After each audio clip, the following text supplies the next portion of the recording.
Hi, good morning. எல்லாரும் எப்படி இருக்கீங்க? எல்லாம் நலமாக இருக்கீங்கன்னு நான் நம்புகிறேன். இப்போ வந்து simple way of gravy, mutton gravy எப்படி பண்ணான்னு பார்க்கலாம் வாங்க.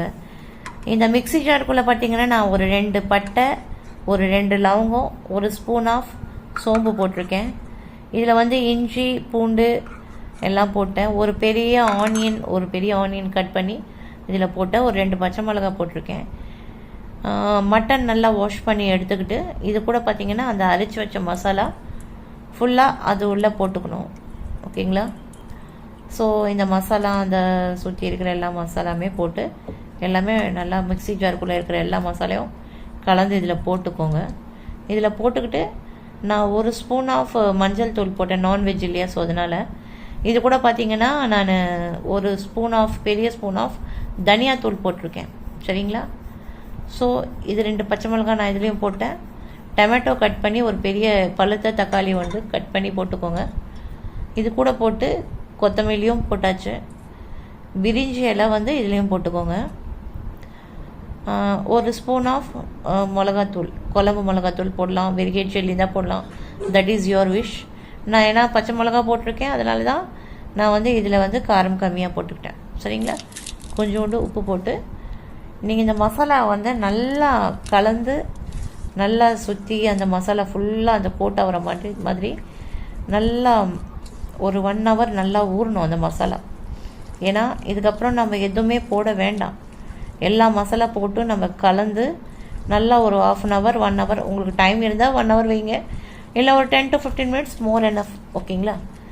டைம் இல்லைன்னா ஒரு 10 to 15 minutes நல்லா ஊற வச்சு தட்டு போட்டு மூடி வச்சுடுங்க. ஃப்ரிட்ஜில் வச்சுக்கலாம், இல்லை அவுட்டில் வெளியே கூட வச்சுக்கலாம். ஒரு கடாய் வச்சு